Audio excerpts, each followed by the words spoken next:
Hello, this is Pastor Dennis Martin, and today is Wisdom in the Pulpit. You know, so often as ministers of the gospel, we're invited to minister in conferences, convocations, district meetings, revivals, seminars, or whatever it may be. And many times we're not the only speakers. We're not the keynote speakers. Sometimes we teach seminars. Sometimes there are others that are ministering in front of us or behind us. There's a group of us that are ministering. And sometimes we do not use wisdom in the pulpit. Let me share with you an experience that I had many years ago.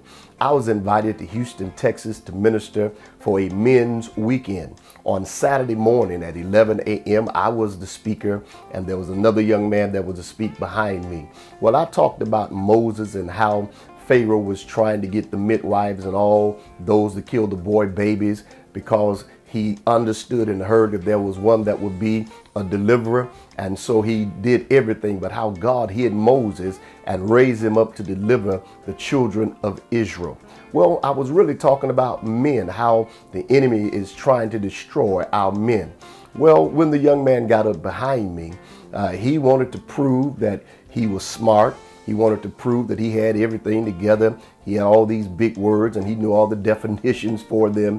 And he proceeded to talk about this is not about Moses. This is about the Joshua generation.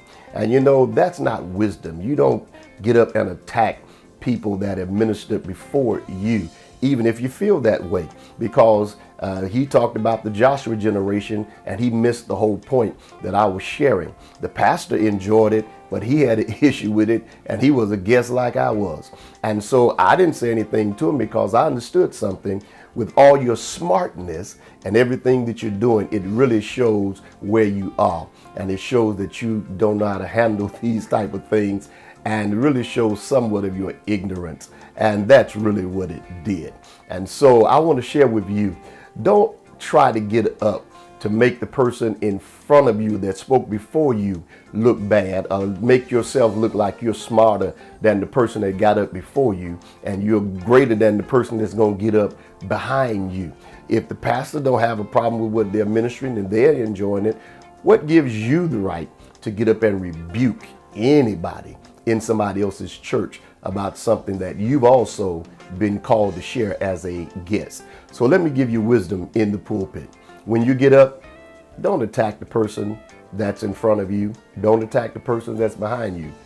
Minister what God has given you, and let those that God has called you to reach be reached in that worship service, in that seminar, in that experience. You don't have to make someone else look small or bad to make yourself look good. This is wisdom in the pulpit, that we may minister to people from the pulpit.